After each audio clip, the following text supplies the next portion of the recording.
I said very clearly today that I don't come to Baku with a blueprint for a detailed settlement, but I think there's a stronger feeling now in London that the conflict has dragged on for too long. There is a tragic human cost to that, and there is a political cost in terms of a risk of instability in this region. And that's something that we don't want to see. And it is the Minsk co-chairs who are in the lead on this, but I do believe that the international community needs to rally behind the Minsk group to inject some renewed vigour and energy into the search for peace in Nagorno-Karabakh, and that will involve a more open discussion about some of the difficult decisions and compromises that are going to have to be faced as we take the Helsinki and Madrid principles and try to work out how those ought to be implemented in practice. Well, I mean, the EU can support through political solidarity, through assistance with both economic and political reform. I think those reforms, I believe, will benefit ordinary families in Azerbaijan and in Armenia as well, if the governments in those countries adopt them. I'm disappointed that Armenia chose not to go ahead with its planned association agreement with the European Union, but that's a matter for the Armenian government. We think that the Russian intervention in Ukraine, the annexation of Crimea, the military involvement of Russia in Donetsk and Luhansk is to be condemned. It breaks the Helsinki Final Act, the Budapest Memorandum, and other international treaties which Russia itself entered into.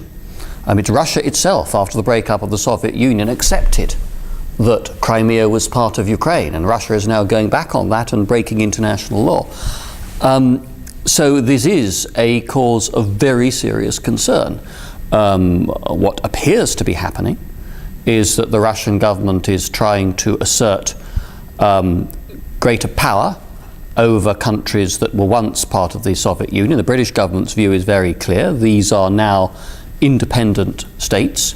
It is up to their peoples and their governments to decide what the future of those countries should be. Now, we've never said that countries have to choose between a friendly relationship with Russia and a closer developing relationship with Europe. It ought to be possible to do both, and we have no objection to countries doing both. But it is Russia that seems to have a problem with that. Well, we'd like to see Azerbaijan remaining in control of decisions about its own future. That's the right course of action, not just for Azerbaijan, but for Georgia and Ukraine and all other Eastern European neighbours. I think that one day there will be change in Russia. I think Russia itself cannot be immune from the sort of social change that is happening around the world at the moment. But in the meantime, we do believe that Russia's military deployments, whether we're talking about Abkhazia and South Ossetia or whether we're talking about Eastern Ukraine, are a threat to international peace and a breach of international law. And the measures that the European Union and the United States have taken against Russia, the very severe package of sanctions that have been introduced, is a measure of our concern about that. Well, I think it's primarily that is a matter for the countries involved, for Azerbaijan and Turkmenistan, and for the private sector companies that would need to finance such a project.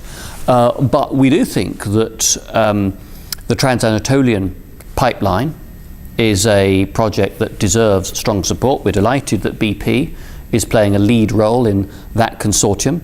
I would very much welcome it if it were possible to have the pipeline under the Caspian as well, so that Turkmenistan had the opportunity to sell its reserves westward as well as eastward, and ultimately that's a matter for President Berdimuhamedov and his government, but it seems to me that a diverse international energy market is in everybody's interests.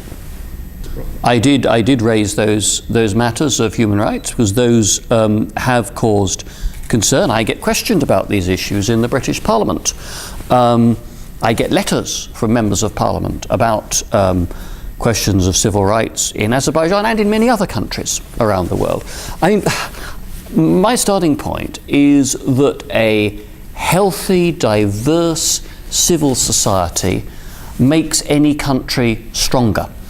I think that governments of all political colours benefit from having